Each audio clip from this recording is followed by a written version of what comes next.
අයිබෝන් ඔබ එක්වෙන ටෝක් 24 වැඩසටහන සමගින් අද අපි කතා කරන්නේ ශ්‍රී ලංකාවේ වර්තමානයේ මුහුණ දී තිබෙන මේ ආර්ථික අර්බුදය විශේෂයෙන්ම ආර්ථික පරිහානිය අපේ රටේ හෙට දවසට කොයි ආකාරයෙන් බලපායිද කියන කාරණය.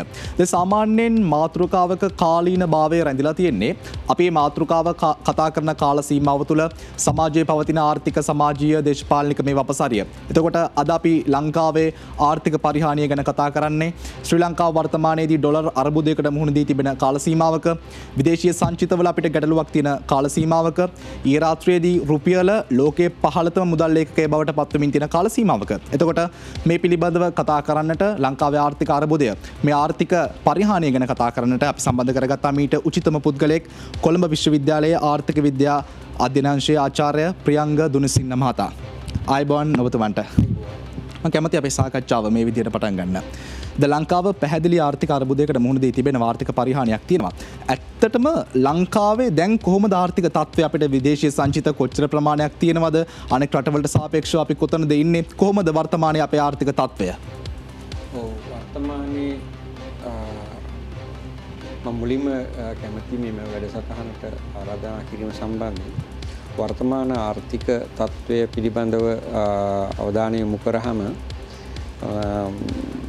මුලින්ම මම හිතන්නේ වැදගත් වෙනවා ඊයේ දිනේදී ආසියානු සංවර්ධන බැංකුව විසින් එළිදැක්වනු ලැබූ වාර්තාව අනුව 2022 වර්ෂයේ ලංකාවේ ආර්ථික වර්ධනයේ ඍණ අගයක් ගැනීමට නියමිතයි බව එහෙම නැත්නම් ආර්ථිකය 2.4කින් පහළ වැටේතියයි උපකල්පනය කරනවා නැත්නම් ප්‍රෝකතනය කරනවා මූලික වශයෙන්. දැන් ඒක තමයි මේ වර්ෂයට අදාළව දැනට අපිට ප්‍රකාශ වෙලා තියෙන්නේ. අනිත් පැත්තේ අපි දන්නවා දැනට උද්දමන වේගයේ උද්දමන අනුපාතයේ 30ක විතර 30-35ක ප්‍රමාණයක් ගණීවියයි කියලා උපකල්පනය කරනවා පුරෝකතනය කරනවා. සංචිත ප්‍රමාණයට අදාළව මම හිතන්නේ වැදගත්ම දේ තමයි අපි සංචිත ප්‍රමාණය දැනට නිල වශයෙන් සංචිත ඩොලර් බිලියන 2.3ක් වැනි මට්ටමක පවතිනවා කියලා කිව්වා. තවත් පාර්ශවයන් වලින් නගන හඬක් තමයි මේ 2.3න් ඇත්තරම භාවිතා කළ හැක්කේ මිලියන 800ක් විතර නැත්නම් 0.8ක් විතර කියන කාරණාව. ඒ කෙසේ වෙතත් ඉතා පැහැදිලි ආනයන පිළිබඳව තියෙන මෙම ගැටලුව ආනයන සීමාවන් අනිත් පැත්තෙන් අපිට විශේෂයෙන්ම තෙල් නැව් වලට ගෑස් නැව් වලට අදාළ මිල ගණන් ඩොලර් ප්‍රමාණය හොයාගන්න බෑ කියන කාරණාවෙන් මූලික වශයෙන් ඉස්මතු වෙන්නේ අපේ තියෙන සංචිත ප්‍රමාණය ඉතාමත්ම පහත මට්ටමක කියන කාරණාව තමයි ප්‍රකාශ වෙන්නේ. ඉතින් ලෝකයේ අනෙක් රටවල් වලට සාපේක්ෂව ගත්තාම මම හිතන්නේ ඒක ඉතාමත්ම බැරෑරුම් තත්වයක්. මක් නිසාද පහුගිය අවුරුදු දෙක ඇතුළත ගැලුවොත් දකුණු ආසියාවේ සෑම රටකම සංචිත ප්‍රමාණය විශාල විදිහට ඉහළ ගිහිල්ලා තියෙනවා. දැනට ඉන්දියාව විතරක් ගත්තොත් සංචිත ප්‍රමාණය ඩොලර් බිලියන 650ක් විතර වෙනවා. එයා සමාන බිලියන 270ක් විතර වෙනවා බංගලාදේශේ. අනිත් රටවලත් ඒ හා සමාන තත්ත්වයක් ගන්නවා. මේ නිසා ලංකාවේ පවත්න ආර්ථික තත්ත්වය උද්දමනයේ පැත්තෙන් ගත්තත් සංචිත ප්‍රමාණයෙන් ගත්තත් අනිත් පැත්තෙන් දැනට වාර්තා වෙන විදිහට සංචාරකයන්ගේ පැමිණීමේ අඩුවීමක් තියෙනවා. අනිත් පැත්තෙන් මේ සියලුම ආර්ථික දර්ශකයන් වලින් පෙන්눔 කරන දේ තමයි 2018 හෝ 2019 මේ වසංගතයට පෙර පැවති ආර්ථික මට්ටමට ලංකාවේ ආර්ථිකය යන්න අවම වශයෙන් 2026 විතරවත් වෙයි කියන කාරණාව තමයි දැනට පේන තත්ත්වයේ එක පැත්තකින්. අනිත් පැත්තෙන් මේ තියෙන ආර්ථික අර්බුදය තවදුරටත් තීව්‍ර වෙනවා කියන කාරණාව තමයි අනිත් පැත්තෙන් අපිට කියවෙන්නේ සංචිත දිහැ, උද්දමනය දිහැ, අපනයන දිහැ, සංචාරකයන්ගේ පැමිණීම දිහැ බැලුවහම. මේ නිසා මේක මම හිතන්නේ ආසියානු කලාපය අතින් ගත්තොත් මම හිතන්නේ දරුණුතම ආසියාව තුළ දරුණුතම ආර්ථික අර්බුදයකට ගොදුරු වෙච්ච රටක් විදියට ලංකාව පත්වෙමින් පවතින තත්ත්වයක් තමයි. කියන්නේ අපි වැඩි හොඳ තැනක නෙමෙයි ආර්ථිකය අතින් ඉන්නේ ටිකක් අනතුරුදායක අඩියක තමයි අපි ආර්ථිකය පැහැදිලිවම මේක හරියට ඇත්තටම දැන් සම්පූර්ණම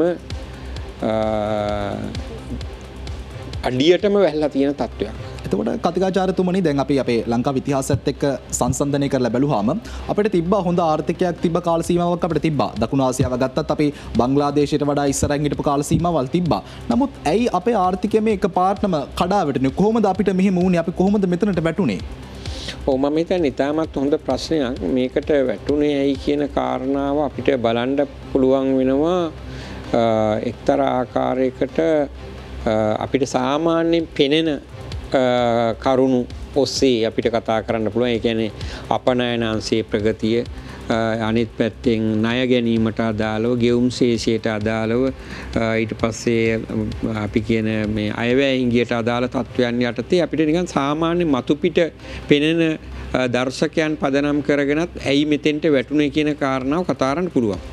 ඒත් එකම ඊට එහා ගිහිල්ලා විශේෂයෙන්ම මේ ආයතනික පද්ධතිය තුළ මේ සමාජ ආර්ථික ව්‍යුහය සකස් වෙලා තියෙන ආකාරය මතත් මේ අපිට මෙහෙම වුණේ ඇයි කියන කාරණාව කතා කරන්න පුළුවන්. මම මුල්ම විදියට කතා කරොත් දර්ශක ආශ්‍රයෙන් අපිට පේන දේ තමයි 2007න් පස්සේ විශේෂයෙන්ම ජාත්‍යන්තර බැඳුම් කර අලවිය හරහා විශාල විදියට ණය ගනු ලැබුවා, කෙටි කාලීන ණය. දැන් ඉල්ලා ආශ්‍රී තියෙන ඊට පෙර හිටපු මහ බැංකුව අධිපතිවරයාගේ යටතේ විශාල විදියට 2007න් පස්සේ කෙටි කාලීන ණය ලබා ගැනීම, ඒ ණය ඇත්තටම කුමන කටයුතු සඳහා යෙදුවාද යන්න සම්බන්ධයෙන්ුත් හරියාකාරව නිශ්චිත කරුණු කාරණා නොමැති තත්වයක් තුලදී අපිට කරුණු ඉතාමත් පැහැදිලි විශාල විදියට ණය අරගෙන ඵලදායී නොවන ශේෂ්ත්‍රවල යෙදෙව්වා. දෙවන කාරණාව තමයි දිගින් දිගටම රජය ගෙවුම් තමන්ගේ අයවැය හිඟිය පවත්වාගෙන ගියා. කතා කරන්නේ කොයි රජයේ කාල සීමාවද? මේ රජයන් දෙක තුනම අදාළව. ඒ කියන්නේ උදාහරණයේදී 2000 අපි ගියොත් නිකන් සරලව ගත්තොත් 2005න් පස්සේ තිබිච්ච ඔක්කොම රජයන්. එතකොට මේ ආණ්ඩුවත් ගත්තා, ඊට පෙර ආණ්ඩුවත් ගත්තා, මේ විශාල විදියට ජාත්‍යන්තර මූල්‍ය අරමුදලෙන් කෙටි කාලීන ඉහළ පොලි ණය ගැනීම තමයි මූලික වශයෙන් හේතු වෙන්නේ. එතකොට මේ අර්බුදයට එකක් හේතු වෙනවා අර කිව්වාගේ දිගු කාලීනව පැවතගෙන තත්ත්වයන් අපි කියනවා ව්‍යුහාත්මක ගැටලු කියලා.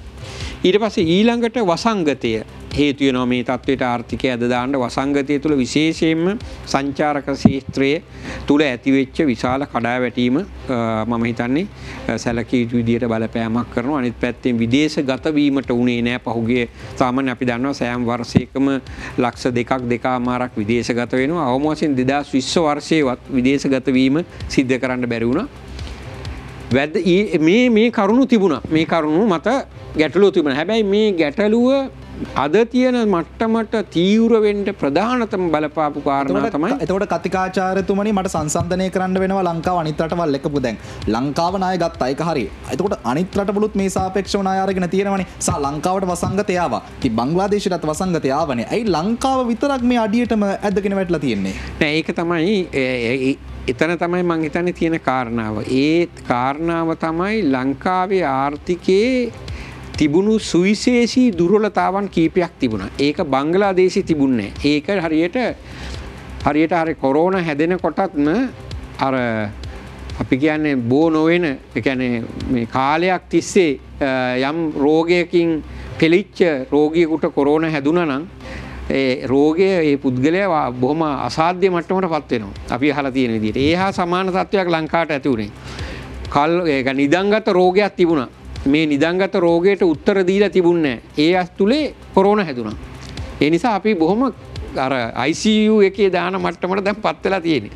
මේකේ බරපතලම තත්ත්වය තමයි මේ අර්බුදය ඉතා හොඳින් වටහාගත හැකිව පැවතිලා වටහා දීලා කරුණු කාරණා විවිධ පාර්ශ්වයන්ගෙන් මතු කරනකොට රජය මේ සම්බන්ධයෙන් කිසිදු ආකාරයේ පියවරක් නොගැනීම තමයි මේ අර්බුදයේ මෙතෙන්ට එන්න ප්‍රධාන හේතුව. ඔබතුමා හොඳ තැනකට අපේ සාකච්ඡාව අරගෙන යනවා. දැන් මොකක්ද ඇත්තටම මේ ඔබතුමා කියන නිදන්ගත හේතුව? ඒ කියන්නේ දැන් පිරිසක් කියනවා 1977 කාල සීමාව තුළ ජී.ආර්. ජයවර්ධන මහත්මයා ආර්ථිකය විවෘත කිරීම නිසා අපි මෙතෙන්ට ඇදගෙන වැටුණා කියලා. ඒ අතර පිරිසක් කතා කරනවා අපි සිරිමාව ප්‍රතිපත්ති අනුගමනය කරමින් හිටියා නම් අපිට මෙහෙම දෙයක් වෙන්නේ නැහැ කියලා. ඇත්තටම කොතනද අපේ ආර්ථිකයේ මේ ට්‍රැක් එක අපගමනය වෙච්ච තැන? මම හිතන ආකාරයට ප්‍රධානම දේ විවෘත ආර්ථිකය හඳුන්වා දීම කියලා කියන එක මේ සමාජය තුළ ඇති කළ දැවැන්ත ඉතා යහපත් කාර්යයක් විදිහට තමයි මම දකින්නේ. ඒ තුළ තමයි ලංකාවේ සැලකිය යුතු පිරිසක් පහළ ආදායම් පන්තියේ ඉඳලා මධ්‍යම පට්ටමේ ආදායම් පන්තියට ගමන් කරන්න හැකියාව ලැබුණේ ඒ නිසා. ඒක නිසා ඉතා යහපත් කියලා. හැබැයි අවාසනාවන්ත විදිහට 2000 වසරෙන් පස්සේ අපි අපනයන අංශය ශක්තිමත් කිරීම සඳහා අවශ්‍ය වෙන ඒ මැදිහත් වීම කරේ නැහැ. ඒ නිසා අපනයන අංශය දියුණුන්නේ නැහැ. අද බැලුවොත් බංගලාදේශය අපිට ණයක් ඉල්ලුවාම අතමාරුවක් ඉල්ලුවාම දෙන්න පුළුවන් තත්ත්වෙලා ඇති වෙලා තියෙන මොකද? විශාල විදිහට අපනයන අංශය දියුණු කරලා තියෙනවා. වියට්නාමයේ අපනයන අංශය දියුණු කරලා තියෙනවා. අනිකුත් කලාපීය රටවල් අපනයන ශේත්‍රයේ දියුණු වෙලා තියෙනවා. අපේ තියෙන ප්‍රධානම ගැටලුවනේ අපනයන ශේත්‍රය නැත්නම් ඩොලර් ඉපැයීම් අංශය ශක්තිමත් කරන්න අපිට බැරි වුණා. අනිත් පැත්තෙන් විදේශ ආයෝජන අද්දවා ගැනීමට අපිට නොහැකි වුණා. ඒකට මූලිකම හේතුව උනේ විශේෂයෙන්ම ව්‍යාපාරික පරිසරයේ ඉතාමත් අහිතකර මට්ටමක පැවතීම. දැන් මේ රජයේ බලයට පත් වූ අයන් පසුවන් ඔය කාබනික කුසිකර්මය දැන් විවිධාකාරයේ ස්ලෝගන් පිටිපස්සේ ගියාට ඇත්තටම අපනයන වර්ධනය කිරීම සඳහා විදේශ ආයෝජන ලබා ගැනීම සඳහා ඌ යම් කිසි ආකාරයක වැඩපිළිවෙලක් ක්‍රියාත්මක කළේ නැහැ. ඒක තමයි මම දකින්න ප්‍රධානම දේ. ආපු ගාම සංවර්ධන යෝජනා ක්‍රම ටික නැවැත්තුවා. සැහැල්ලු දුම්රිය මාර්ග නැවැත්තුවා. කැලණිවැලි දුම්රිය මාර්ගය නැවැත්තුවා. ලෝක බැංකුව යටතේ කැලණි ගඟේ ගම් වතුර පාලනය නැවැත්තුවා. ඒ හා සමාන රුපියල් ඩොලර් බිලියන 4.5ක වැනි මට්ටමේ තිබිච්ච සංවර්ධන ව්‍යාපෘති ශනිකව නැවැත්තුවා. ඔතන මේ කතා කරන්නේ 2019 මේ කාල මේ දැන් තියෙන වර්තමාන රජයේ බලයට උපත් වුණා පස්සේ. ඒ කියන්නේ මේ ආර්ථික අර්බුදයට මෙතෙන්ට අපේ ලංකාව වැටෙන්නේ 2019 වර්ෂයේ ඒ රජයේ ගත්තු ක්‍රියාමාර්ග ටික ඍජුවම බලපෑවා. ඍජුවම බලපෑවා. MCC එකට පයින් ගැහුවා. එතෙක් බරපතල විදියට ආධාර උපකාර කරපු ජපානයට නොසලකා හැරියා. දැන් අද වෙනකොට ආණ්ඩුව යනවා ධන ගහගෙන ඉන්දියාව චීනය මේ ජපානය හා අනිකුත් තැන්වලට ණය ගන්න. ඇත්තටම මේ අර බලයට පත් වෙලා ඌ විගස සිංහෝ වගේ අපිට ණය ආධාර එපා කියලා කෑ ගහලා ඒ ණය ආධාර වලට පයින් ගහපු උදවියටම අද වෙනකොට ඒ රටවල් වලට ගිහිල්ලා බැගෑපත් වෙලා වැඳ වැටෙන්න සිද්ධ වීම මං හිතන්නේ ඉතාමත්ම මේ රටක් විදියට අපි අකමැති වුණාට සිදුවිය යුතුව තියෙන දෙයක්. හේතුව තමයි එතෙක් කල් ඒ රටවල් ණය ආධාර උපකාර කරා ලංකාවට. හැබැයි අත්නෝමතික විදියට හිතුමතේ ඒ රටවල් නොසලකා හැරීමක් බරපතල විදියට සිදු කරා. පහුගිය මේ ආණ්ඩුව යටතේ බලයට පත් වූ විගස. ඔව් ඒකම දැන් ඔබතුමා කලින් සඳහන් කරනවා අපේ රට මේ අනුගමනය කරපු අනිසි සුදුසු නොවන IMF එකෙන් ණය ලබා ගැනීම, මේ කියන්නේ ණය ලබා ගැනීම ප්‍රතිපත්ති නිසා අපේ ආර්ථිකය වැටුණා කියලා. එතකොට 2019 වර්ෂයේ ආණ්ඩුව බලයට පත් වෙද්දී අපිට ආර්ථික අර්බුදයක් තිබ්බා. ඊට පස්සේ කොරෝනා වසංගතයෙන් පස්සේ ජනතාව පාලකයෝ කතා කරන අපි IMF එකට යන්න ඕනද නැද්ද කියන එක ගැන කතා කරා. ඒ කාල සීමාව මම කියන්නේ මේ 2019 කාල සීමාව මම කතා කරන්නේ. අපි ඒ කාල සීමාව තුල IMF එකට යා යුතුව තිබුණාද? නැත්නම් අපි ගියේ නැද්ද කොහොමද ඒ කාල සීමාවේ? නෑ පැහැදිලිවම මේ රජය බලයටපත් වුණාට පස්සේ මේ රජයේ තියෙන මම දකින ප්‍රධානම දුර්වලතාව තමයි දැනුම විද්‍යාව මත පදනම් කරගෙන තීන්දුව తీරන නොගැනීම. හරියට කොරෝනා රෝගය ආපු ගාම මුට්ටි දැම්මා, පැණි බිව්වා. ඒ හා සමාන තීන්දුව වලින් මේ කොරෝනා මට්ටු කරන්න පුළුවන් කියලා හිතුවා. ඒ හා සමානවම රජය බලයට පත් වෙච්ච ගාම MCC එකට පයින් ගැහුවා. අනෙත් ආධාර වැඩසටහන වලට පයින් ගැහුවා. මේක දේශීය නිෂ්පාදනය කහ වගා කරලා අනිත් දේවල් වගා කරලා රටේ ආර්ථික වර්ධනය කරන්න පුළුවන් කියලා හිතාගත්තා. මේ අර්බුදය එනකොට මුලින්ම කිව්වා ජාත්‍යන්තර මූල්‍ය අරමුදලට යන්න මේක මේ විදිහේ ආකාරයේ වැඩසටහනක් කරා විසඳ ගන්න කියලා. මහ බැංකුව අධිපතිවරයා, මුදල් අමාත්‍යවරයා, රාජ්‍යයේ ප්‍රබලයෝ සියලුම දෙනා කිව්වා අපි IMF යන්නේ, අපි ගාව තියෙනවා හෝම් ග්‍රෝන් සොලියුෂන්. ඒ කියන්නේ අපේ මේ ලංකාව ඇතුලේ හදාගත්ත විසඳුම් තියෙනවා කියලා. මේ ලංකාවේ ඉන්නවා කියලා ඒක විසඳන්න පුළුවන් එක්ස්පර්ට්ලා ඉන්නවා කියලා. කෙලවරක් නැතුව සල්ලි අච්චු ගැව්වා. හරි. මේ තියෙන වගකීම් විරහිත විදිහට මේ දේශපාලඥයෝ හා අනිත් පැත්තේ නිලධාරීන් හැසිරීම උඩ තමයි අද මේ රටේ සමස්ත ජනතාවටම දුක් විඳින්න සිද්ධ වෙලා තියෙන්නේ. බොහොම කෙටි ඍජු පිළිතුරක් දෙන්න කතිකාචාර්යතුමනි. අපි එදා 2019 අපි ආර්ථික අර්බුදයක් එක්ක මේ ආණ්ඩුව බලයට එන්නේ. පාස්කු බෝම්බ ප්‍රහාරය තිබ්බා, ඒකම කොරෝනාව. අපි ඒ කාල සීමාව තුළ IMF එකට යා යුතුව තිබුණාද? පැහැදිලිවම. එතකොට දැන් අපි පරක්කු වැඩිද IMF? දැන් පැහැදිලිවම පරක්කු වැඩි. දැන් ගියත් දැන් මේ දැන් තියෙන එකම දැන් ගියත් ණය ගන්න අවුරුද්දක් යනවා. යම් කිසි ආධාර මුදලක් එනවනම්. හරි ඒකෙන් කියවෙන්නේ යන්න එපා කියලා. දැන් ඉතුරු වෙලා තියෙන එකට යන එක තමයි. දැන් කරන්න තියෙන එක දෙයයිනේ. දැන් ණය ප්‍රතිව්‍යුහගත කරනවා කියන්නේ මොකද්ද? දැන් අපි හදන්නේ ජාත්‍යන්තර මූල්‍ය අරමුදලට ගිහිල්ලා ණය ප්‍රතිව්‍යුහගත කරන්න. ණය ප්‍රතිව්‍යුහගත කරනවා කියන්නේ මොකද්ද? ණය දීලා ඉන්න සංවිධාන වලටයි රටවල් වලටයි ඒ අනිකුත් පුද්ගලයන්ට අපි කියනවා අපිට අමාරුයි ණය ගෙවාගෙන යන්න. අපි ණය ගෙවුවොත් අපේ මෙච්චර දුප්පත් කට්ටිය වැඩි වෙනවා, බෙහෙත් නැති වෙනවා, ලෙඩ්ඩු මැරෙනවා. ඒකින්ද අපි කියන අසරණව බලලා ඒ ණය ප්‍රමාණයෙන් ටිකක් කපා දාන්න තව ටික සහන කාලයක් අපිට ලබා දෙන්න මේ ගෙවන්න. ඕක කියන්නනේ අපි මේ ණය ප්‍රතිව්‍යුහගත කරනවා කියලා කියන්නේ. දැන් ඔතෙන්ට යන්න අවශ්‍ය උනේ නෑනේ අපි නිවැරදි වෙලාවේ ජාත්‍යන්තර මූල්‍ය අරමුදලට ගියා නම්. බොහොම අර අපි කියන්නේ නිකන් මේ නම්බු ඇතුව ගිහිල්ලා ණය ගන්න තිබිච්ච తত্ত্বය මේ රජයේ නිලධාරීන්ගේ විශේෂයෙන්ම දේශපාලඥයින්ගේ අපි කියන මේ කිසිදු විඥානයකින් තොරව කරනු ලැබූ තීන්දුව තීරණ උඩ අද බඩගාගෙන ගිහිල්ලා ණය ඉල්ලන ණය සඳහා සහන ඉල්ලන තත්වයට රටක් ඇදලා දාලා තියෙනවා. ජාත්‍යන්තරේ රටක් කීර්ති නාමය ඉවර කරලා තියෙනවා. අනාගතයකට රටක් නැති කරලා තියෙනවා. දැන්වත් අඩු ගන්න මේ තත්ත්වයේ තේරුම් ගත යුතුව තියෙනවා. තවදුරටත් දේශපාලන මේ ක්‍රියාකාරකම් වල නිරත වෙනුවට. එතකොට කතිකාචාර්යතුමනි දැන් අපි ණය ප්‍රතිව්‍යුහගත කරනවා කිව්වට මේ ණය ප්‍රතිව්‍යුහගත කරනවා කියන සංකල්පය සාමාන්‍ය ශ්‍රී ලංකාවට ටිකක් නුහුරු නුපුරුදු සංකල්පයක්. මම වැරදින ඔබතුමාව නිවැරදි කරමින් පිළිතුරු ලබා දෙන්න. මම දන්න තරමින් ආජන්ටිනාව මේ ණය ප්‍රතිව්‍යුහගත කිරීමක් කරා. හැබැයි ඔවුන් අමාරුවේ වැටුණා. ලංකාවට මේ කියන්නේ නුහුරු නුපුරුදු සංකල්පයක් දැන් ක්‍රියාවට නංවන්න ගිහිල්ලා අපි නිකන් මේ කබලෙන් ලිපට වැටෙනා වගේ තත්වයකටපත් වෙන්නේ නැති වෙයිද මේ ආර්ථිකය? ඔව් මෙතනදී උත්තර මම හිතන්නේ අංශ කීපයකින් ලබා දෙන්න ඕනේ. එක ණය ප්‍රතිව්‍යුහගත කරන්නේ නැත්නම් ණය ගෙවන්න සහන කාලයක් ඉල්ල ගන්න නැත්නම් ඒ කියන්නේ ණය ගෙවිය යුතු ණය ටිකක් අඩු කරලා දෙන්න කියලා අපි ඉල්ලා සිටින්නේ නැත්නම් අපිට ණය ගෙවාගෙන යන්න පුළුවන්ද? බෑ. ඉතාමත්ම පැහැදිලි ණය ගෙවන්න බෑ. ඉතින් මේ වර්ෂයට ඉදිරියට තියෙන ණය ප්‍රමාණයයි 2029 දක්වා තියෙන ණය අපිට ගෙවන්න හැකියාවක් නැහැ. ගෙවන්න පුළුවන්. මෙහි බෙහෙත් නැහැ, තෙල් නැහැ, ගෑස් නැහැ, මේ සිමෙන්ති නැහැ. හරි? අනිත් ඒවට කිසි දෙයක් නැහැ. හරි?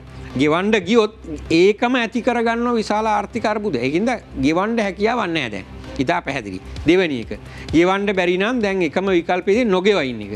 නොගෙව ඉන්නවා කියලා කියන්නේ ඊට වඩා විශාල ආර්ථික අර්බුදයකට යනවා. අපේ භාණ්ඩ මිලදී ගන්න එකක් නැහැ. අපිට ආයෝජනය එන එකක් නැහැ. අපේ අනිකුත් ගනුදෙනු සීමා කරයි. ඒක විකල්පයක් නෙමෙයි. එහෙමනම් මොකද තියෙන විකල්පය? විකල්පය තමයි දැන් අඬාගෙන ගිහිල්ලා ණයක් ගන්න වෙනවා අපිට. නෑ ගන්න දැන් දෙන්නේ නෑනේ. ජාත්‍යන්තර මූල්‍ය අරමුදලෙන් දැන් දෙන්නේ නෑ. දැන් දොර වහගන්න තියෙන්නේ. ජාත්‍යන්තර මූල්‍ය වෙළඳපොලේ දොර වැහුණා 2020 ජුනි මාසේ. හරි. දැන් ඔය පම්පෝරි කියලා ඉන්නකොට මහ බැංකුව අධිපතිවරුයි අනිත් කට්ටිය 2020 ජුනි මාසේ වෙනකොට අපේ ග්‍රේඩින් දැම්මා C ශ්‍රේණියට. ඒ කියන්නේ ආයි යන්න බෑ. හරියට බැංකුවේ ක්‍රිබ් එකට වැන්න. දැන් අපිට තේරෙනවනේ ක්‍රිබ් එකට වැන්නා. දැන් දේශීය පුද්ගලයන්ට තේරෙනවා නම ක්‍රිබ් එකේ නම් තියෙන්නේ ආයි දෙන්නේ නැහැ. දැන් ලංකාව දැන් IMF එකේ බ්ලැක් ලිස්ට් නෑ IMF එකේ නෙමෙයි ජාත්‍යන්තර මූල්‍ය වෙළඳපොලේ. මූල්‍ය වෙළඳ IMF එකේ එහෙම ඉතුමනා අපිට සල්ලි දෙන්නේ නැහැ. ඒකට ප්‍රෝග්‍රෑම් එකත් එක්ක යම්කිසි වැඩසටහනක් යටතේ කෙටි මේ කොටස් වශයෙන් දෙන්නේ එකපාර 1.5 බිලියන එහෙම දෙන්නේ නැහැ. එතකොට දැන් වෙලා තියෙන්නේ දැන් ක්‍රිබ් එකට ගිහිල්ලා නම දැන් බැංකුවෙන් ගන්න බෑ. දැන් අපි පොලි මුද්‍රාලිය හොයන්න යනෝනේ. ඉන්දියාවට ගිහිල්ලා ඉල්ලනවා දෙන්නකෝ කීයක් හරි. චීනෙට ඉල්ලනවා, බංගලාදේශයෙන් ඉල්ලනවා. දැන් මේ හිඟා කාගෙන රට ලෝකෙ වටේ යෑමන්නේ දැන්. ඒකත් ඉවරයි දැන්. දැන් ඉන්දියාවෙන් ගත්තා 2.4ක්, මේ චීනෙන් ගත්තා මම හිතන්නේ 2.5ක්, තව එකක් ඉල්ලලා තියෙනවා. ඉන්දියාවේ ඉල්ලන දේවල් වලට චීනේ ඉල්ලන දේවල් වලට මෙහෙන් ඉල්ලනවා. අරක දෙන්න මේක අරක මේක කියලා ඒ විදිහට ගනුදෙනු යනවා. නමුත් දැන් ඒක කරගන්නත් බෑ. එහෙමනම් ඉතුරු වෙලා තියෙන්නේ ණය ප්‍රතිව්‍යුහගත කිරීම පමණයි. අපි කැමති හෝ අකමැති අපි දැන් ජාත්‍යන්තරයට ගිහිල්ලා මේම ඉල්ලන්න ඕනේ. මේක ලංකාව ඉල්ලලා නැහැ ඇත්ත. මේ මට්ටමට ලංකාව වැටෙනවා කියලා කියන්නේ අමතක කරන්න එපා. ඊළඟ අවුරුදු 20 තුල අවම වශයෙන් දෙතුන් පාරක් මේ හා සමාන ආර්ථික පීඩනයන් යටතේ අවුරුදු 4කට 5කට සැරයක් ලංකාව පත් වෙනවා. ඒක වළක්ව ගන්න බෑ අපි නිවැරදි තීරණ අරගෙන මේ ආර්ථිකය ශක්තිමත් නොකරොත්. ඒක හරියට ස්වභාවිකව තිබිච්ච ඩෑම් එකක් කඩාගෙන ගියා වගේ. ඒ කඩාගෙන ගියාට පස්සේ අපිට ආයි හදන්න පුළුවන්. අර හැබැයි පෙර තිබිච්ච ශක්තිය නෑ. මේ ආර්ථිකයේ ස්වභාවිකව තිබිච්ච ඩෑම් එක කඩලා ගිහිලා තියෙන්නේ මේ. මේ කඩලා යන කම්ම මේ මිනිස්සු කිසි දෙයක් නොකරපු එකෙන් මේක වෙලා තියෙන්නේ. ඒක හින්දා දැන් මේක බලාපොරොත්තු වෙන්න වෙනවා. මේ බලාපොරොත්තු වීම තුළ ලංකාවත් අර වෙන රටවල් දැන් පුළුවන් මිනිස්සු ටික මේකෙන් එළියට යනවා. මේකේ ඉන්නේ නැහැ. ඉතින් පැහැදිලි. හරි මේකේ ඉන්නේ නැහැ. මේකේ ඉතුරු වෙන්නේ කර කියාගත්ත නොහැකි පිරිසක් මේකේ ඉතුරු වෙවි. දැන් මේ ආර්ථික අර්බුදේ ඉන්නවා කියන්නේ ලබන ආර්ථික අර්බුදේ වෙනකොට පේන්න පටන් ගන්නවා අර යුද්ධේ පැවතියා වගේ. මේක හැමදාම දැන් ඔයාලා බැලුවොත් රටවල් 95 පහුගිය වසර 10 තුල 910 වතාවක් මේ ණය ප්‍රතිව්‍යුහගත කරලා තියෙනවා. ඒ කියන්නේ කොච්චරද ඒතකොට හිතා ගන්න පුළුවන් නේ. රටවල් 95ක් 910 වතාවක්. ඒකෙන් කියවෙන්නේ මේකට වැන්නාම මේකෙන් ගොඩ එන්න බෑ. දැන් කොහොමද ගොඩ එන්නේ? දැන් බිලියන 5ක් අරගෙන තියෙනවානේ අපි අවුරුද්දක් දෙකක් ඇතුළත පියවනවා කියලා. මේ බිලියන 5ක් අරගෙන තියෙනවා අවුරුද්දක් දෙකක් ඇතුළත පියවන්න. දැන් මේ ගෙවන්න තියෙන්නේ අවුරුදු 10කට ඉස්සෙල්ලා ගත්ත ණය ගෙවන්න බැරුව අපි ඉන්නේ. 2012 ජූලි 25 ගත්ත ණය ගෙවන්න තියෙනවා 2022 ජූලි 25. දැන් ඒක ගෙවා ගන්න බැරි මිනිස්සු කොහොමද දැන් මේ අවුරුද්දේ ගත්ත ඩොලර් බිලියන 2 ලබන අවුරුද්දේ නම් ඊළඟ අවුරුද්දේ මැද වෙනකොට ගෙවන්නේ. ඒ කියන්නේ අපි දැන් ණය උගුලේ මේ තුලින් ගොඩ එන්න බෑ. හරි. එතෙන්ට වැහලා තියෙන්නේ. පුංචි බාධා කිරීමක් කරනවා. ඒ කියන්නේ අපි ගෙවන්න තියෙන ණය ප්‍රමාණයට වඩා ගෙවන්න තියෙන ප්‍රමාණය වැඩි අපි ගාව තියෙන ප්‍රමාණයට වඩා. කතා කරමු ඉස්සරහට. නමුත් ඊට පෙර ආතුව අපි සූදානම් ටොක් 24 තුලින් පළමු විරාමය ලබා ගන්නට.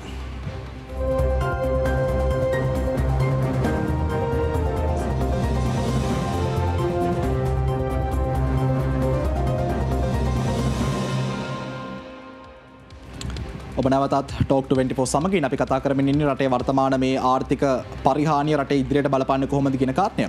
එතකොට දැන් වර්තමානයේ කොහොමත් අපේ රටේ ජනතාව ආර්ථිකමය ප්‍රශ්නයකට පිළිතුරක් හොයන්න පාරට ඇවිල්ලා ඉවරයි. මේ දින ගෙවුණු දින කීපෙ පුරාවටම රටේ විවිධ ප්‍රදේශවල උද්ඝෝෂණ ව්‍යාපාර පැවැත්වෙනවා.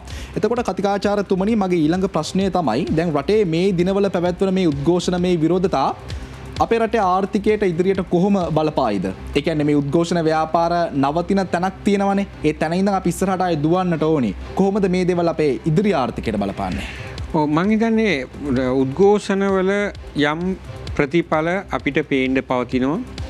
විශේෂයෙන්ම ආර්ථිකයේ නිවැරදි තීරණ නොගත්ත පුද්ගලයන්ට ඉල්ලාස්වීම හෝ අස්කිරීම හෝ යම් ආකාරයකට එහෙම සිදුවීමක් තියෙනවා. යම් පත්කිරීම් තියෙනවා. යහපත් පත්කිරීම් විශේෂයෙන්ම වර්තමානයේ පත්කිරීම් කරනු ලැබුවා ආර්ථික විශේෂඥයන් තිදෙනෙකු පත් කරනු ලැබුවා විශේෂයෙන්ම ජාත්‍යන්තර මූල්‍ය අරමුදල සමග ගනුදෙනු කිරීමට අදාළව ඔවුන්ට නිවැරදි බලතල තීන්දුව తీරන ගැනීමට අවස්ථාව ලබා දුන්නොත් විශාල විශ්වාසයක් තියෙනවා ඔවුන්ට මේ රට වැටලා තියෙන අගාධයෙන් ගොඩගත හැකි කියලා. මේ නිසා මහජනතාව දැක්වූ ප්‍රතිචාරය තුල ධනාත්මක වෙනස් වීමක් රට තුල තියෙනවා. මුලින්ම ඒක පිළිගන්න ඕන අපි. දෙවනුව තමයි මහජනතාව හැබැයි තවදුරටත් ඉල්ලීම් කරනවා. ඒ ඉල්ලීම් වල පැහැදිලි සාධාරණත්වයකුත් තියෙනවා. මම හිතන්නේ ආණ්ඩුවට ඉල්ලාස් වෙන්න ජනාධිපතිතුමාට ගෙදර යන්න කියන කාරණාව තුල පුද්ගලයන්ගේ හැබෑ ප්‍රකාශනයක් පවතිනවා. හැබැයි අවශ්‍ය වෙන මූලික කාරණාව තමයි මේ අවස්ථාවේදී මම හිතන්නේ රජය හා විරෝධතාකරුවන් කියන දෙපාර්ශ්වයම මෙම තත්ත්වයට අදාළව අපි කියන මර්ධනකාරී නොවන ප්‍රචණ්ඩ නොවන ආකාරයේ විසඳුම් සොයා ගැනීමේ දිශාවට වෙත යෑම ඉතාමත්ම වැදගත් වෙනවා. ඒ මක්නිසාද අපි දන්නවා අද තියෙන මේ ඩොලර් අර්බුදයේ විසඳීම සඳහා තියෙන ප්‍රධාන ප්‍රවේශ දෙකක් අතර එකක් තමයි සංචාරක කර්මාන්තය වැඩි දියුණු කරන්න හැකි පමණ ඉක්මනින් සංචාරක ව්‍යාපාරය සංචාරකයන් රට තුළට ගෙනීම. එතකොට සංචාරකයන් රට තුලකට එන්නේ නැහැ. රට තුල විශාල අස්ථාවරත්වයක් ඇති වෙනවා නම් දැනටමත් ප්‍රකාශ වෙන කාරණාව තමයි ඒ ආකාරයට සංචාරක පැමිණීම අඩාල වෙලා කියලා. ඒ නිසා මම හිතන්නේ රජයේ වගකීමකුත් තියෙනවා, උද්ඝෝෂකයන්ගේ වගකීමකුත් තියෙනවා. රජය මේකට මර්ධනය පාවිච්චි කරන්නත් හොඳ නැහැ. උද්ඝෝෂකයෝ මේක ප්‍රචණ්ඩ කරන්නත් හොඳ නැහැ. ඒ තත්ත්වය තුල රජය මේ මහජනතාවගේ හඩට කමන් දීලා ඊට අදාළ විසඳුම් වෙත යෑම ඉතාමත්ම අත්‍යවශ්‍ය වෙනවා. එසේ නොකළහොත් මේක යම් ආකාරයකට නිකන් අපි කියන්නේ නිකන් වටෙන් ගිහිල්ලා ගේම් ගහලා මේ වගේ දේවල් කිරීම හරහා මේ සඳහා විසඳුම් සපයාගත හැකි සොයාගත හැකි කියලා රජය විශ්වාස කරොත් මම හිතන්නේ ඒක තමයි දෙවන කරනු ලබන විශාලම විනාශය මේ රටට. පළමුව මේ නිවැරදි අවස්ථාවේදී ආර්ථික තීන්දුව తీරන නොගැනීම නිසා රට අගාධය දැම්ම. දෙවනුව මේ දේශපාලන අරගලයට අදාළ නිවැරදි තීන්දුව తీරන නොගත්තොත් මේ රට අගාධිනුත් අගාධයටපත් කිරන්න නියමිතයි. මේ නිසා මම කියන්නේ ආර්ථිකය මේ හරි පැත්තකට දාගන්නව නම් මේකත් ඒ ආර්ථිකය හරි පැත්තකට දාගන්න හොඳ තැනකට අපි ඇවිත් ඉන්නවා. පැහැදිලිවම දැන් තියෙන තත්ත්වයෙන්වත් ඒ කියන්නේ දැන් ඇවිල්ලා කෙලින්ම මේ පල්ලමටම ගිහිල්ලා හරි මේක කෙලින්ම ආර්ථිකය නැමැති වාහනේ පල්ලමටම ගිහිල්ලා මේක තව ගියොත් කෙලින්ම අගාධයට දොක් ගාලා වැටෙන්නේ. හරි. දැන් මේ අවස්ථාවේදී මේක දේශපාලනික අර්බුදයක් කරලා මේ දේශපාලන අර්බුදය තුල තව දුරටත් මේ තත්ත්වයේ තීව්‍ර වෙන්න ඉඩ දුන්නොත් අනිවාර්යයෙන්ම රටම අගාධයකට වැටෙනවා. ඒතකොට සමාජ ආර්ථික දේශපාලනික හා විවිධාකාර වූ මේ අර්බුදයක් බවට පත් වෙනවා. මේ නිසා මම හිතන්නේ මේක මේ තුල ජනතාවගේ නිවැරදි හඬටම සවන් දෙන්න ඕන. ඒ පිළිබඳ කිසිදු අරකයක් නැහැ. හැබැයි ජනතාව මේ අර්බුදය තුල මතක තබාගෙන දෙන ප්‍රචණ්ඩකාරීත්වය මුදා හැරීමට ගියොත් විවිධාකාරයේ රට තුල කලබල ඇති කරන්න ගියොත් ඒක කිසිසේත් මේ වැල්ලා තියෙන ආර්ථික අර්බුදයෙන් ගොඩ එන්න හේතු වෙන්නේ නැහැ. එතකොට කතිකාචාර්යතුමනි දැන් මට තියෙන ප්‍රශ්නයක්. ඔබතුමා කියනවා අපේ ආර්ථිකයේ මේ හරි පාරට ආය ට්‍රැක් එකට මේක දාගන්නව නම් මේකත් හොඳ තැනක් තමයි කියලා. හැබැයි වර්තමානයේ ලංකාවට ස්ථිර මුදල් අමාත්‍යවරයෙක් නැහැ.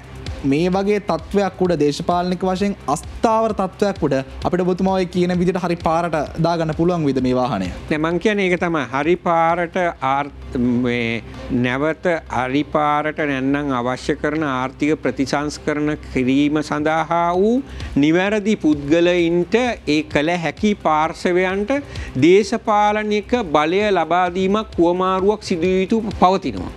මම හිතන්නේ දැන් මේ තියෙන තත්ත්වයේ තුල මේ පවතින රජයට ජාත්‍යන්තර මූල්‍ය අරමුදල සමග ණය ප්‍රතිව්‍යුහගත කිරීමේ වැඩසටහනක් කරගෙන යාමට කිසිසේත්ම හැකියාවක් නැහැ. ඒ හේතුව තමයි ජාත්‍යන්තර මූල්‍ය අරමුදලත් එක්ක ගනුදෙනු කිරීමේදී අපි ඉතා හොඳින් දන්න දෙයක් තමයි ඒ තුල විශාල පීඩනයක් මහජනතාවට එනවා. බදු වැඩි කිරීම හරහා, මිල ගණන් සංශෝධනය කිරීම හරහා, විවිධ ප්‍රතිසංස්කරණ හරහා, රජය බඳවා ගැනීමට අදාළ සීමාවන් හරහා විශාල මේ පීඩනයක් එනවා. ඒ කියන්නේ සාමාන්‍ය ජනප්‍රියව පවතින ආණ්ඩුවක් උනත් ජනප්‍රියව පවතින ආණ්ඩුවක් ජාත්‍යන්තර මූල්‍ය අරමුදලත් සමග ගනුදෙනු කරොත් අර ජනප්‍රියතාවය නැති වෙලා ඒක අපි කියන්නේ මේ අන්පොපියුලර් වෙනවා. එහෙම නැත්නම් ඒකට සහයෝගය ලැබෙන්නේ නැහැ. දැන් මේ රජය දැනටමත් අන්පොපියුලර්. දැනටමත් මේ රජයට මහජනතාව විරුද්ධයි. ඒතකොට මේ රජයට හැකියාවක් නැහැ ජාත්‍යන්තර මූල්‍ය අරමුදල වැනි තවදුරටත් ජනතාව පීඩනයකට පත්වීමට ඉඩ තියෙන ආකාරයේ ආර්ථික ප්‍රතිසංස්කරණ කරගෙන යෑමේ හැකියාවක් නැහැ. එතකොට කතිකාචාර්යතුමනි මට එනවා දැන් ප්‍රධාන ප්‍රශ්නයක් එනවා. දැන් ඔබතුමා දිගින් දිගටම කියනවා මේ රජය අරගෙන ගිය ප්‍රතිපත්ති වැරදි එහෙම දේවල් තියෙනවා කියලා. හරියට පිළිගන්නට පුළුවන්.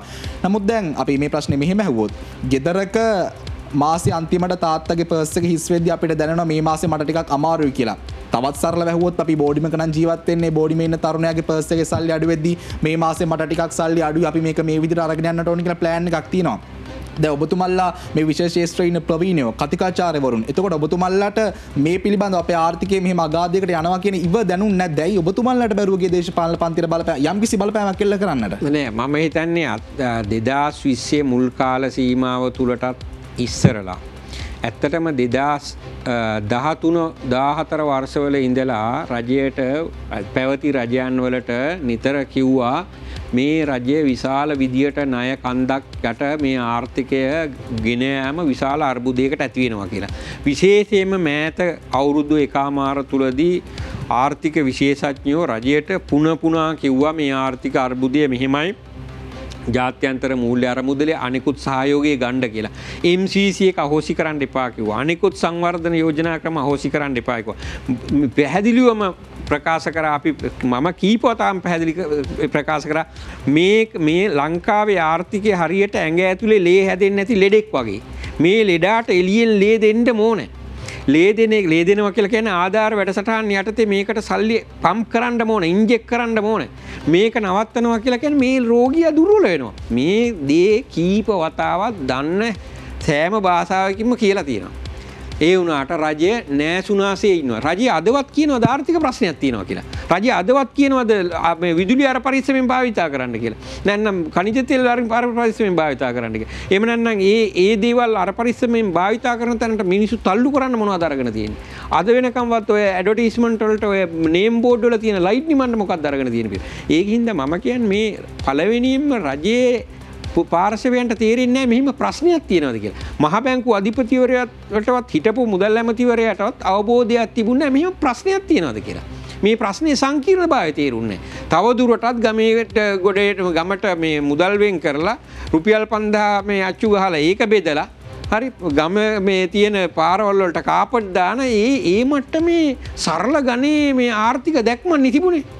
ඒක තමයි ප්‍රශ්නේ උනේ. මං කියන්නේ ප්‍රශ්නේ උනේ මේ රට කරවන පුද්ගලයන්ට ආර්ථිකයේ තියෙන අර්බුදය හා ඊට අදාළ විසඳුම් වල මේ තියෙන සංකීර්ණතාව තේරුම් ගැනීමට හැකි බුද්ධියක් තිබුණේ නැහැ. එතන තමයි ගැටලුව උනේ. එතකොට කතිකාචාර්යතුමනි දැන් තත්ත්වය කොච්චර දරුණුද කිව්වොත් මම ඔබතුමාට වැඩසටහනට ආරාධනා කරන මොහොතේදී ශ්‍රී ලංකාවේ රුපියලට ලෝකේ යම්කිසි වටිනාකමක් තිබ්බා. හැබැයි අද උදෑසන ඔබතුමා මේ වැඩසටහනට සහභාගී වෙන මොහොතේදී මේ මධ්‍යම රාත්‍රියේදී රුපියලයේ ලෝකේ පහළත මුදල් ලේඛකයේ බවට පහළටම වැටෙනවා. එතකොට මේ තත්ත්වය තුළ ඔබ කොහොමද ඉදිරි අනාගතේ ලංකාවේ ආර්ථිකයේ ඉදිරි අනාගතේ ඔබතුමා කොහොමද පුරවකතනය කරන්නේ? මෙහෙමයි. දැන් උනත් නිවැරදි තීරණ අරගෙන අපි ඉදිරියට ගියොත් මං කල්පනා කරනවා අවම වශයෙන් 2025 අග වෙනකොටවත් අපිට හැකියාවක් ලැබේවි ආර්ථිකය තුල යම් ධනාත්මක පරිවර්තනයක් ඇති කරන්න. උදාහරණයක් විදිහට 2018 හෝ 19 තිබුණු ආර්ථික තත්ත්වයට ලංකාවේ ආර්ථිකය ගෙනියන්න පුළුවන් ඒ අවම වශයෙන් 2025 අගවත්. නිවැරදි තීරණ අරගෙන ඒ ගමන ගියොත් ඉන් පසුව අපි හරියට අඩිතාලම දැම්මොත් දිගුකාලීනව අපනයන ප්‍රවර්ධනය කිරීම සඳහා ඔය දේශීය නිෂ්පාදන කියලා මිනිස්සු කිව්වට රටක් දියුණු කරන්න බෑ කවදාවත් දේශීය වෙළඳපොළට භාණ්ඩ සපයලා. හරි. ඒක හරි සරලයි. එච්චර අමාරු දෙයක් නෙමෙයි. මිලදී ගැනීමේ හැකියාවක් තියෙන වැඩි මිලක් භාණ්ඩයකට ගෙවන්න පුළුවන් මිනිස්සු ඉන්නේ විදේශීය වෙළඳපොලේ. එතකොට විදේශ වෙළඳපොළට භාණ්ඩ සැපීම තුලින් තමයි පුළුවන් වෙන්නේ අපේ නිෂ්පාදකයන්ගේ සේවය කරන පුද්ගලයන්ට ඉහළ වැටුප් දෙන්න. හරි. ඒකෙහිඳ අවශ්‍ය වෙන්නේ ඇත්තටම අපි දේශීය වෙළඳපොළ නෙමෙයි විදේශීය වෙළඳපොළට භාණ්ඩ සැපීමට තමයි අපි දේශීය නිෂ්පාදකයා උනන්දු කරන්න ඕනේ. මේ බංග්ලාදේශයට උනත් කමන්නේ තමිල්නාඩුවට උනත් කමන්නේ මෝල්ඩිව්ස් වලට උනත් කමන්නේ භාණ්ඩයක් විදේශයට භාණ්ඩ සැපීම. දේශපාලඥයෝ මූලික වශයෙන් යොමු වෙන්න ඕනේ ඔය ඇස් කණ්ණාඩි බෙදන්න, පෝෂණ මලු බෙදන්න, මල ගෙවල් වල යන්න, බෝක්කු හදන්න නෙමෙයි. අපනයනකරුව හඳුනාගෙන තමන්ගේ ප්‍රදේශයේ අපනයනකරුවන්ව දිරිමත් කරලා වෙළඳපොළට අරගෙන යන්න. ලෝක වෙළඳපොළට අරගෙන. හොඳ තැනකට අපි සාකච්ඡාව අරගෙන අපි අනිවාර්යයෙන්ම ඉදිරියට කතා කරන්න ඕනේ අපි කොහොමද මේ ආර්ථිකය ගොඩනගන්නේ කියන කාරණේ පිළිබඳව. මොකද ඊට කලින් අපි කෙටි විරාමයක් ලබා ගන්නවා. විරාමය ලබා ගන්න සුබවාදී බලාපොරොත්තුවකින් මේ දැන් උනත් අපි හරි ක්‍රියාමාර්ග ටික අනුගමනය කරොත් 2025 වෙද්දී අපේ රටේ ආර්ථිකය අපිට ගොඩ ගන්නට පුළුවන් වේවි කියලායි කතිකාචාර්යවරයා කියන්නේ. අපි ලබාගමු ටොප් 24 දෙවෙනි විරාමය. විරාමයෙන් අනතුරුව නැවතත් අපි හම්බ වෙමු.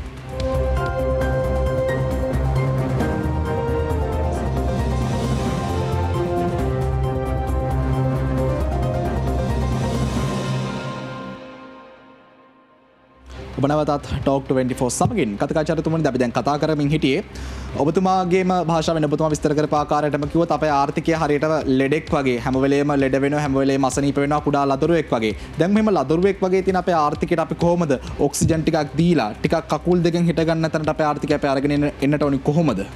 මම හිතන්නේ අපි මූලික වශයෙන්ම අර ඔබතුමා කිව්ව ආකාරයට කෙටිකාලීනව ගත යුතු පියවර කීපයක් තියෙනවා, මධ්‍යකාලීන හා දීර්ඝකාලීනව ගත යුතු පියවර කීපයක් තියෙනවා.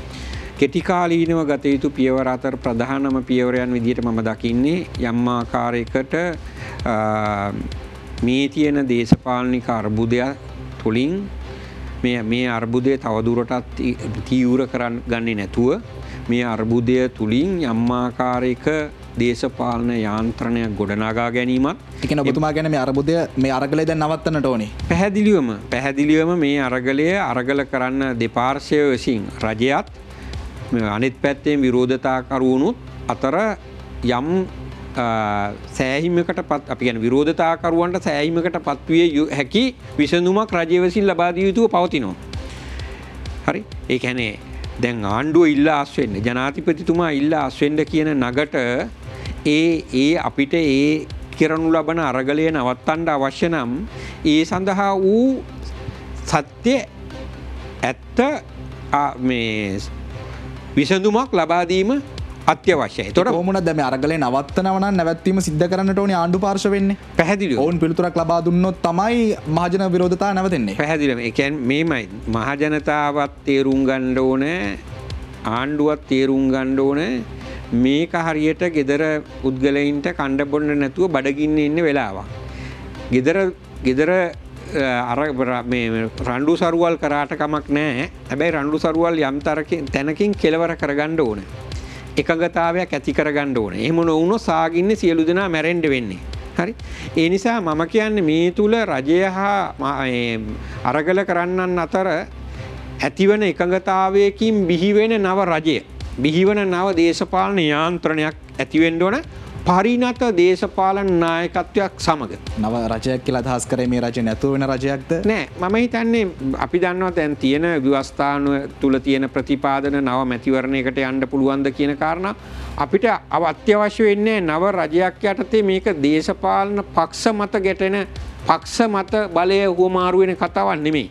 මේ සියලු දෙනා එකතු වෙලා පිහිටව ගනු ලබන යාන්ත්‍රණයක් හා ඒ තුල යම් පරිණත දේශපාලන නායකත්වයක්. හරි. අනිවාර්යයෙන්ම මේ 225 මේ තුල අපි එන්නේ නැහැ.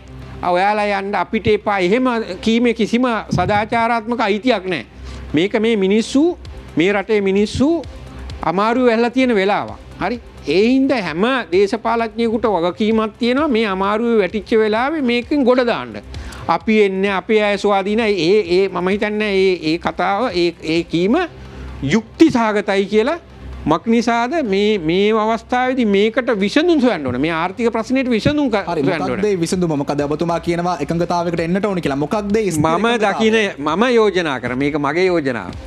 මම හිතන යෝජනාව තමයි 19 ව්‍යවස්ථාව නැවත බලාත්මක කරලා අගමැති ගෙනෙකු හරහා පාර්ලිමේන්තුව ශක්තිමත් කරලා ඒ හරහා මේ විසඳුම ක්‍රියාත්මක කළ යුතුයි. මේ විසඳුම කියලා කියන්නේ ජාත්‍යන්තර මූල්‍ය මුදල සමග කනුදෙනු කරන දේවල්, ආර්ථික ප්‍රතිසංස්කරණ ඒ සියල්ල. ඒ කියන්නේ ඔබතුමා ඍජුවම කියන්නේ අපිට ණය ප්‍රතිව්‍යුහ ගත කිරීමකට යන්නට වෙනවා. අනිවාර්යයි. යන්න ඕන. ඒ කියන්නේ ආයි වෙන කිසිම ආයි මේ බලන්න දෙයක් නැහැ. ඒක කරේ නැතොත් අනිවාර්යයෙන්ම මේ දැන් මම හිතන්නේ සියලු දෙනා ඒකට එකග වෙලා ඉවරයිනේ. ඒක අනිවාර්යයෙන්ම කළ යුතු දෙයක්. එතකොට මේ කතිකාචාර්යතුමනි මට හිතෙනවා ඔබතුමත් මේ යෝජනා කරන්නේ තුවාලෙට ප්ලාස්ටර් විසඳුමක් වගේ කියලා. මෙහෙමයි. දැන් මේ අවස්ථාව ශල්‍ය කර්මයක් කරන්න පුළුවන් අවස්ථාවක් නෙමෙයි. දැන් මේක හරියට මේ ශල්‍ය කර්මයක් ඕන කරන්න ඕන තියෙන දේ ශල්‍ය කර්මයට අමතරව ඇවිල්ලා තියෙන රෝගයක්. හැබැයි ඔබතුමා ඒ රෝගේ ඉස්සලා පියවගෙන ඉන්න ඕනේ. හරි. හැබැයි ඔබතුමාට හිතෙන්නේ නැද්ද අපි කාලාන්තරයක් තිස්සේ ප්ලාස්ටර් ගහපු නිසායි මේක මේ ශල්‍ය කර්මයක් කරන්න ඕනි තැනට අද තියෙන තත්ත්වය තුල අපි මේ ආකාරයේ විශාල ඔපරේෂන් එකක් කරන්න ගියොත් ඒ කියන්නේ ලෙඩා මරනවා. හරි. ඒ හින්දා මම කියන්නේ දැන් මේ ඇති වෙලා තියෙන අතුරු ආබාධය ඉස්සලා සුව කරගෙන ඉන්න ඕනේ. තමයි ඩොලර් නැති එක. හරි. ඩොලර් නැති එක මූලික වශයෙන් අත්‍යවශ්‍ය දේවල් කියන ඩොලර් නැති එක ඒක ඉස්සලා විසඳ ගන්න ඕනේ. නැත්නම් බෙහෙත් නැහැ, තෙල් නැහැ, ලයිට් නැහැ. අර්බුද ගොඩයිනේ. ඒ හින්දා ඒක ඉස්සලා ඇඩ්‍රස් කරන්න ඕනේ. හරි. ඒක ඉස්සලා ඇඩ්‍රස් කරලා ඊළඟ පියවරේදී තමයි අපිට මේ දිගුකාලීනව අවශ්‍ය වෙන විසඳුම් මධ්‍යකාලීනව අවශ්‍ය වෙන විසඳුම් වෙත යන්න ඕනේ. හරි.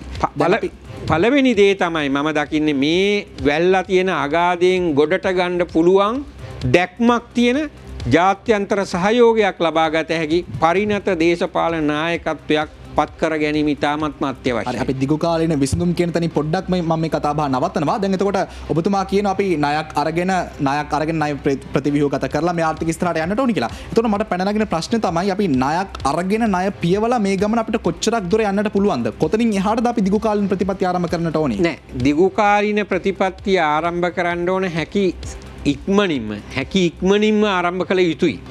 ඒ ගැන කිසි තර්කයක් නැහැ. හැකි ඉක්මනින්ම ආරම්භ කළ යුතුයි. නමුත් අපි දන්නවා දිගුකාලීන මධ්‍යකාලීන ආර්ථික මේ ප්‍රතිපත්ති වල ප්‍රතිලාභ ලැබෙන්නේ නැහැ ඉතා කෙටි කාලයේදී. ඒ සඳහා අවශ්‍ය වෙන පදනම සැපීමේදී සමහර වෙලාවට ප්‍රතිපත්තියක් අපනයන ප්‍රතිපත්තියක් කුෂිකර්ම ප්‍රතිපත්තියක් කර්මාන්ත ප්‍රතිපත්තියක් ඉස්සලා හදාගන්න වෙයි. ඊට පස්සේ ඒ සඳහා අවශ්‍ය වෙන ආයතනික ව්‍යුහය වෙනස් කරගන්න වෙයි. නීති රීති සංශෝධනය කරන්න වෙයි. හරි, මේ ආකාරයේ යම් වැඩසටහනක් විදිහට වසර ගණනාවක් යන කතන්දරයක්. එතකොට ඒකට අඩිතාලම දැන් දාන්න පුළුවන් නම් දැන් ඉඳලා දාගෙන යන්න ඕනේ. ඒ පිළිබඳ මේක ඉස්සල්ලා කෙටි කාලේ ඊට පස්සේ දිගු කාලේ කියලා නෑ. කෙටි කාලයේදී ඒ අදාළ දේ කරන ගමන් මධ්‍ය කාලීනව හා දිගු කාලීනව කිරීමට අවශ්‍ය වෙන දේවල් වලට අර භූමිය සකස් කරගන්න ඕනේ. හරි. ඉතින් ඒ ආකාරයේ හැසිරීමකින් තොරව විශේෂයෙන්ම වෙළඳපළ ආර්ථිකය මේ පිළිබඳව විශ්වාස කරන පුද්ගලයෙක් එවැනි කියන්නේ අපි දැන් මොනවා හරි ප්‍රින්සිපල් එකක් මත ඉන්න පුද්ගලයෝ ගේන්න ඕනේ. මේ සමහර අයට දැන් 17ටත් උස්සනවා 18ටත් උස්සනවා 19ටත් උස්සනවා 20ටත් උස්සනවා. දැන් මේ මිනිසුන්ට ප්‍රතිපත්තියක් නැහැ. මොකක් හරි ප්‍රින්සිපල්ස් මත ප්‍රතිපත්ති මත ඉන්න මිනිසුන්ගේ අවශ්‍යයි. හරි. දැන් අපි දැන් විවෘත ආර්ථිකය තුල ආර්ථිකය සංවර්ධනය කරන්න පුළුවන් කියලා හිතෙනවා නම් අපි වෙළඳපළ යාන්ත්‍රණයට ඉඩ දෙන්න ඕන.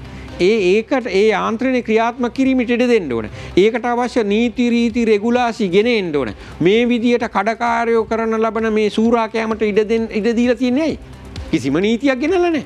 විවෘත ආර්ථිකය කියන්නේ නිකාම වෙළඳපළ ආර්ථිකයට හැසිරෙන්න ඉඩ දෙන එක නෙමෙයි. ඒ සඳහා අවශ්‍ය වන්නා වූ නීති රීති පද්ධතිය ගේන්න ඕන. අද නැහැ. ඔන්න නීති රීති පද්ධතිය ගේන්නට ඕනේ. දැන් ඔබතුමා කියන්නේ මේ නීති රීති පද්ධතිය ඔක්කොම ගැලලා මේක සංවිධානය වෙන්න අපි අනිවාර්යයෙන්ම ඔබතුමා කිව්ව විදිහට අගමැතිවරයාට බලතල යන මේ ආණ්ඩුක්‍රම ව්‍යවස්ථා ටික සංශෝධනය වෙන්නට ඕනේ කියලා. මේක අපි තව පොඩ්ඩක් විස්තරාත්මකව දැනගමු. මොකද මෙතනින් තමයි ඔබතුමා කියන විදිහට මේ හැමදේම හැදෙන්නේ. කොහොමද මේ ව්‍යවස්ථාව සංශෝධනය වෙන්නේ? එතකොට මට තර්ක කරන්න පුළුවන් දැන් මේ ව්‍යවස්ථාවක් සංශෝධනය කරන්නත් තවත් කාලයක් යනව නේද කියලා. මම හිතන්නේ නෑ. දැන් 19 වෙනි ව්‍යවස්ථාව කියන එක තිබිච්ච ව්‍යවස්ථාවක්නේ. ඒකින්ද මේක ගෙන එන්නේ තරම්ම කාල වේලාවක් යයිද කියලා. මම කියන්නේ මෙහෙමයි.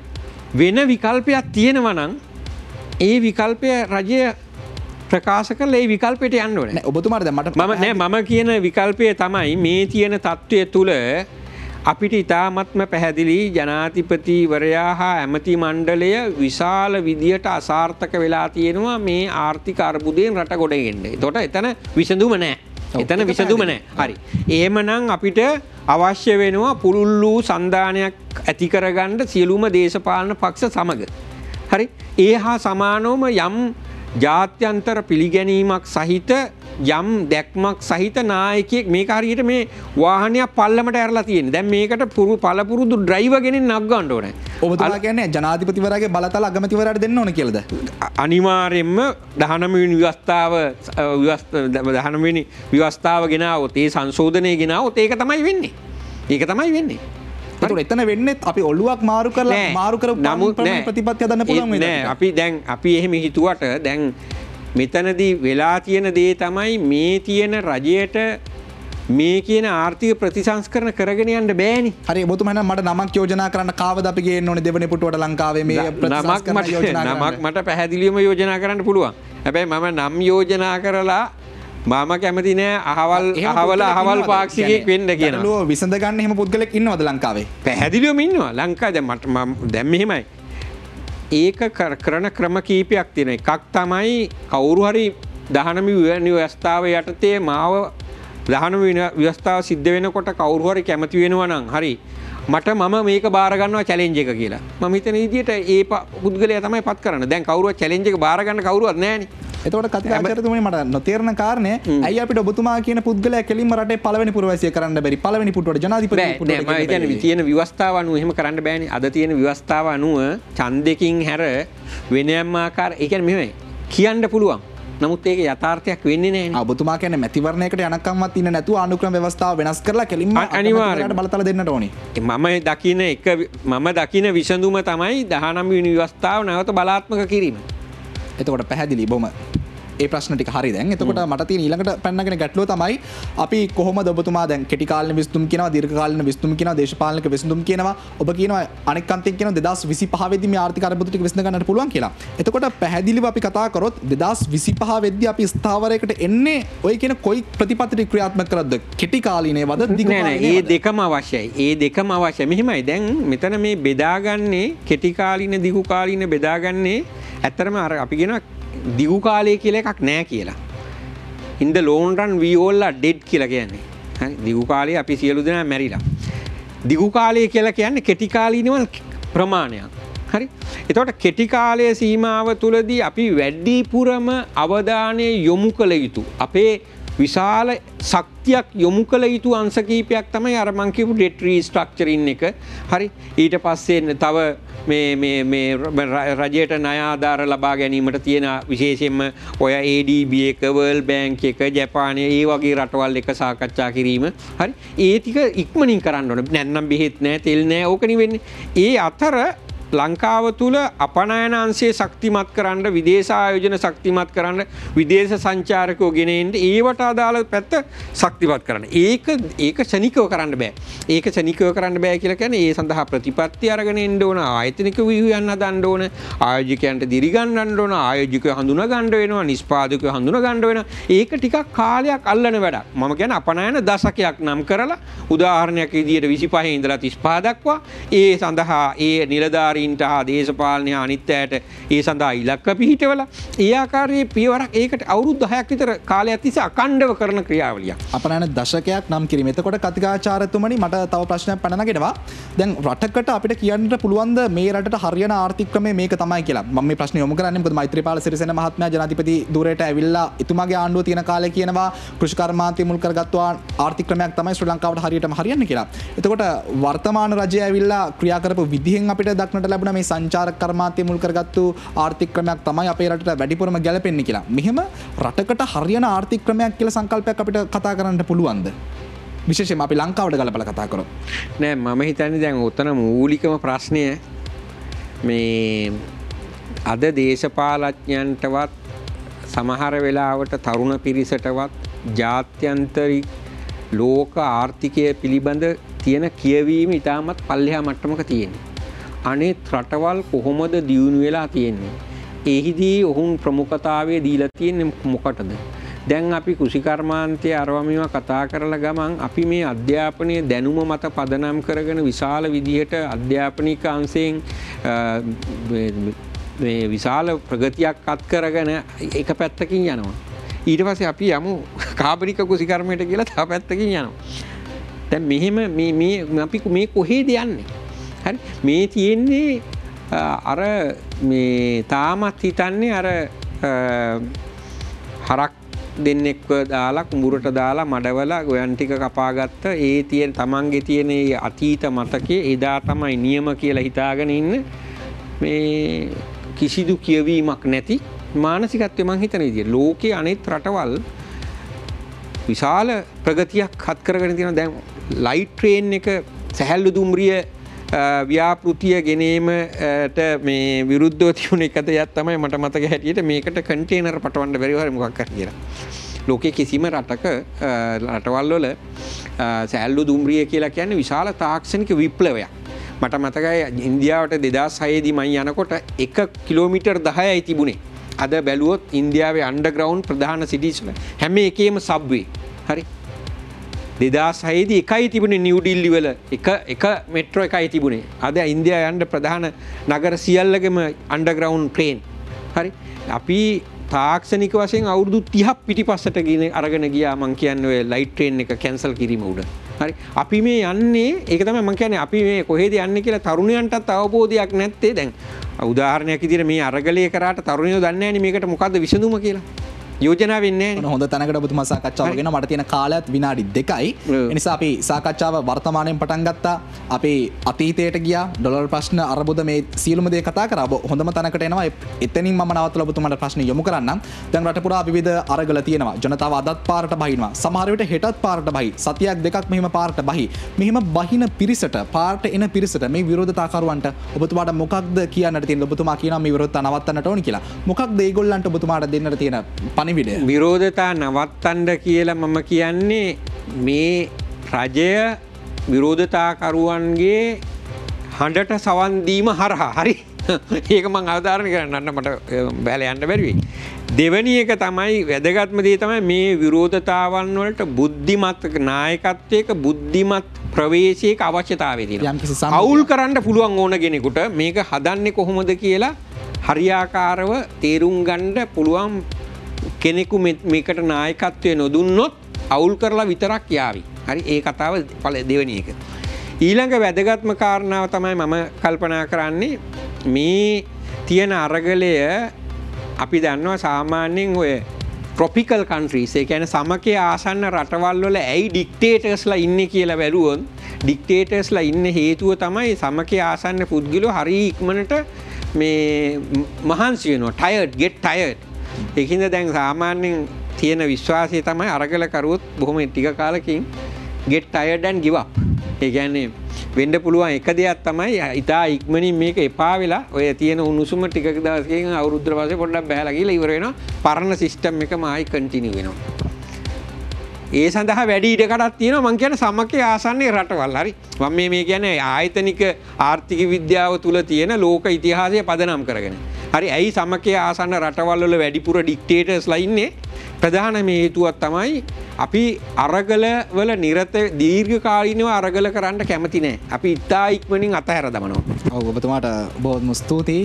බොහොම ස්තුතියි. 5:01යි මම හිතන්නේ අපිට හෝරාවක කාලයක් ගෙවෙනවා දැනුන්නේ නැහැ. ඉතින් අපි කතා කරා අද ලංකාවේ මේ උද්ගත වෙලා තියෙන ආර්ථික අර්බුදය විශේෂයෙන්ම අර්බුදකටත් වඩා මම කැමති ආර්ථික පරිහානිය කියන්න. මේ ආර්ථික පරිහානිය අපේ හෙට රටට හෙට දවසට කොහොමද බලපාන්නේ කියන කාරණේ කතා කරේ. ඉතින් අපි කතා කරා අතීතය ගැන කතා කරා ලංකාවේ තියෙන ඩොලර් අර්බුද ප්‍රශ්න ගැන කතා කරා. ඒ විතරකුත් නෙමේ මේවට මොනවද අපි දැන් යොදන්නට ඕනේ පිළියම් සහ විසඳුම් මේ දේවල් ටිකත් අපි කතා කරා. ඉතින් තවත් මෙවැනිම කාලීන කාලෝචිත ටෝක් 24 වැඩසටහනකින් අපි නැවත හම්බ වෙමු.